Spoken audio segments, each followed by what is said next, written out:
नमस्कार साथियों, मैं आपका पुनः स्वागत करता हूं। शिवरतन पांडे, महर्षि पाराशर एस्ट्रो ज्योतिष में आज हम कवर करेंगे कन्या लग्न फलम। कन्या लग्न का फल क्या होता है, कन्या लग्न के जातक का जो जन्म होता है उसमें क्या क्या अच्छाइयाँ होती हैं, क्या बुराइयाँ होती हैं, उन चीज़ों में हम कवर करने की कोशिश करेंगे। आज हमारी 26वीं वीडियो है। ये मेरा चार्ट बना हुआ है कन्या लग्न का। कन्या, तुला, वृश्चिक, धनु, मकर, कुंभ, मीन, मेष, वृष, मिथुन, कर्क और सिंह। ठीक है, ये हमारा पूरा चार्ट बना हुआ है। आपको पता है जो कन्या लग्न है, कन्या लग्न के स्वामी क्या है? बुध है। बुध हमारे लग्न के स्वामी हैं। द्वितीय के शुक्र, तृतीय के मंगल, चतुर्थ के बृहस्पति, पंचम के शनि, छठे के शनि और सप्तम के बृहस्पति, अष्टम मंगल, नवम शुक्र, दसम बुध, वही हो गए चंद्रमा और शनि, सूर्य, चंद्रमा और सूर्य। तो ये हमारा पूरा चैप्टर स्टार्ट होने वाला है और हम आज विशेषकर जो हमें बात करनी है लग्न के विषय में ही बात करते हैं। इस टाइम हमारा जो चैप्टर चल रहा और कन्या लग्न का चैप्टर। ठीक है, तो कन्या लग्न में हम देखते हैं क्या क्या उसका प्रभाव अच्छा है, क्या बुरा है, कब उसका भाग्योदय होगा, कौन सा ग्रह उसके साथ अच्छा व्यवहार करेगा, अच्छा शुभ होगा, कौन अशुभ होगा, ये सब बातें हम करेंगे। संस्कृत में श्लोकों के श्लोक की हम बात कर रहे हैं। कन्या लग्ने भवे जातो नाना शास्त्र विशारदा सौभाग्य गुण संपन्न स्वरूपः सुरतप्रियः। कन्या लग्ने भवे जातो नाना शास्त्र विशारदा सौभाग्य गुण संपन्न स्वरूपः सुरतप्रियः। जो कन्या लग्न में जन्म लेते हैं, कन्या लग्ने भवे जातो, जो जातक कन्या लग्न में जन्म लेता है, नाना शास्त्र विशारदा, नाना शास्त्र यानी बहुत से शास्त्रों का उसको ज्ञान होता है और उसकी पठन पाठन में ज्यादा रुचि होती है। कभी भी किसी व्यक्ति को देख करके यदि कोई अच्छा व्यक्ति उसको अच्छा गुण दिखाई देगा ना, तो वो आपके पीछे पड़ के आपकी शिक्षा ले सकता है और उसको पढ़ने का और पढ़ाने का दोनों का शौक होता है। नाना शास्त्र विशारदा, विशारदा यानी पारंगत, विशारदा यानी पारंगत का मतलब होता है बहुत ज्यादा से ज्यादा विद्वान। कोई एक शास्त्र में, कोई तो नाना शास्त्र कह दिया उन्होंने, बस अलग अलग विषयों का अच्छे विद्वान भाषी बनते हैं। नाना शास्त्र विशारदा, ये कन्या लग्न का फल है। कन्या लग्न वाले व्यक्ति इतने ज्यादा पावरफुल होते हैं, स्पेशली पढ़ाई में। सौभाग्य गुण संपन्न, भाग्यवान होते हैं और सभी गुणों में अग्रगण्य होते हैं। कोई भी गुण है, संगीत का हो गया, पेंटिंग, एक आपका ध्यान देना, जो कन्या लग्न के व्यक्ति होंगे उनकी पेंटिंग बहुत अच्छी होगी, हाथ से जो कलाकारी होगी ना बहुत बेस्ट होगी। ठीक है, सौभाग्य गुण संपन्न, सभी गुणों से संपन्न होते हैं।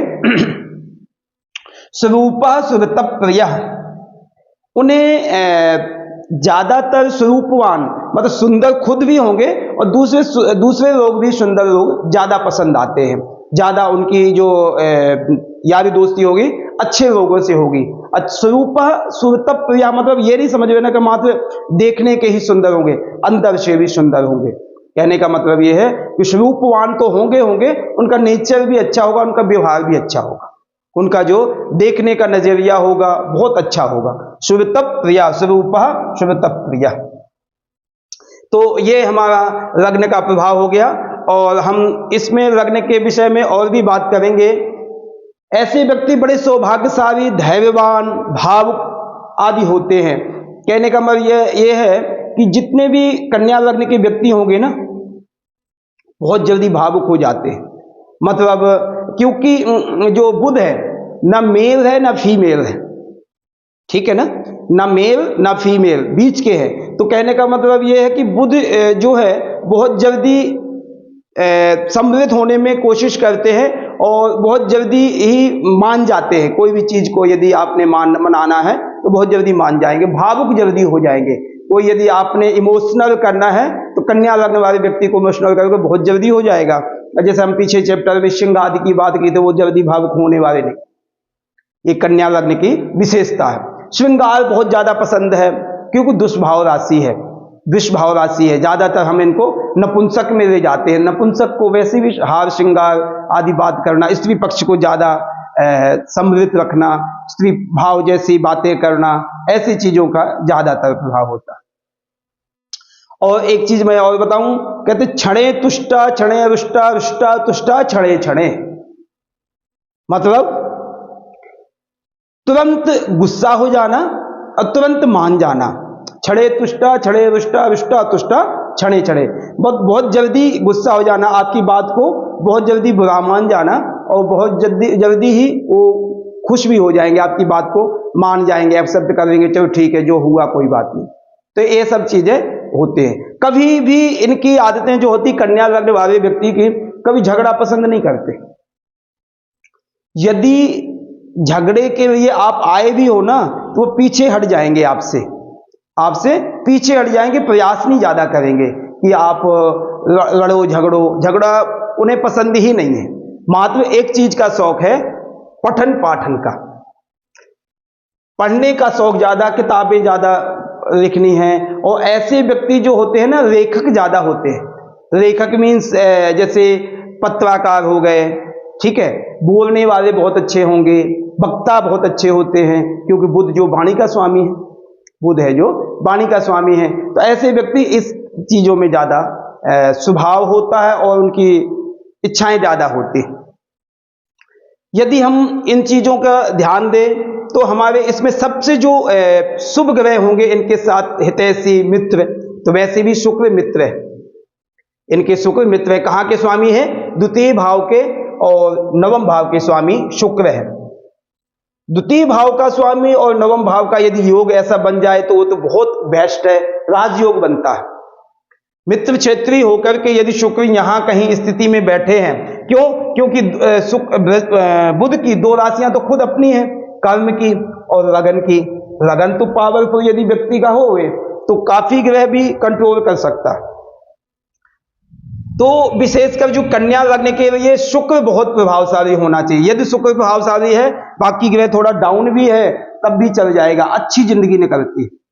क्यों? क्योंकि द्वितीय और भाग्येश का संयोग बनता है।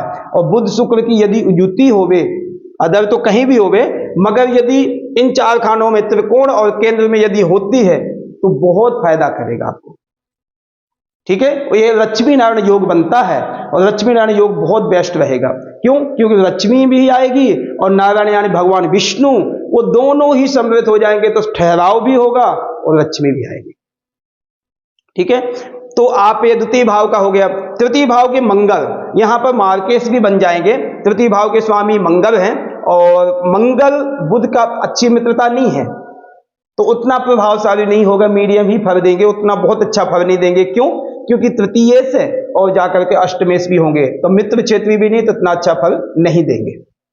बृहस्पति चतुर्थ और सप्तम के स्वामी हैं, चतुर्थ और सप्तम के स्वामी हैं, अच्छे हैं, केंद्र के स्वामी हैं।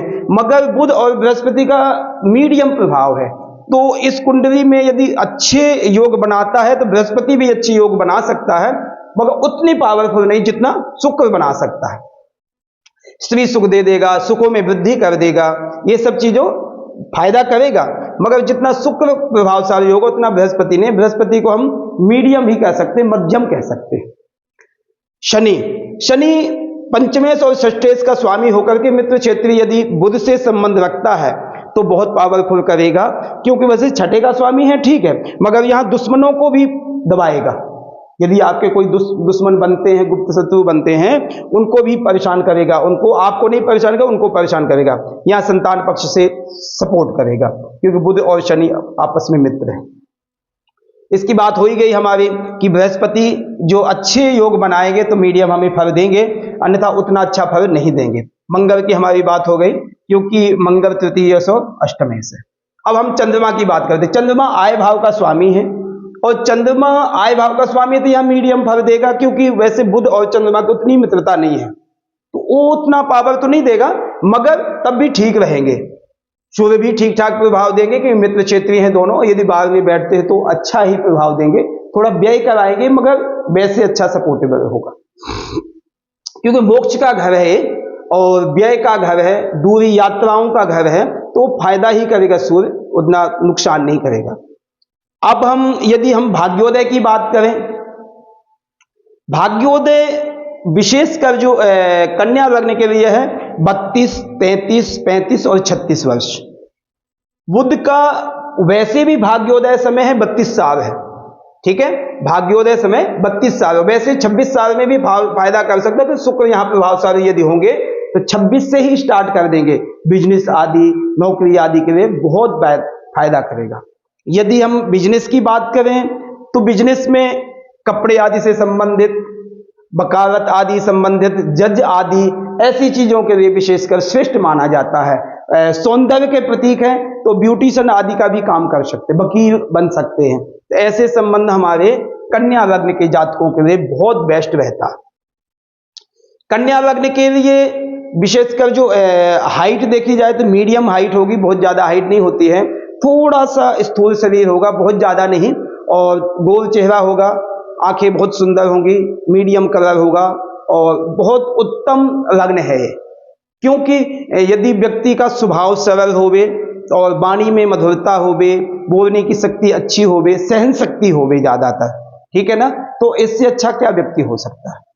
तो कहने का मतलब मेरे ये है। और इसमें यदि हम रोग भाव की देखें, रोग आदि के लिए, तो रोग आदि के लिए अष्टम का भी प्रभावशाली ज्यादातर रहेगा, तो जैसे चोट आदि का भय, खून से संबंधित बीमारियों का ज्यादातर दिक्कत आएगी, क्योंकि अष्टमेश भी है मंगल, और जाकर के यदि तृतीय में बैठ गया तो कुछ पावर होगा, बाकी यदि नीच आदि का हो गया तो बहुत ज्यादा नुकसान करेगा। तो विशेषकर खून से संबंधित ब्लड प्रेशर है, चोट आदि के, एक्सीडेंट आदि के चांस ऐसे कुछ ज्यादा होते हैं। ऐसे लोगों को वाहन बहुत हिसाब से चलाना चाहिए, ठीक है।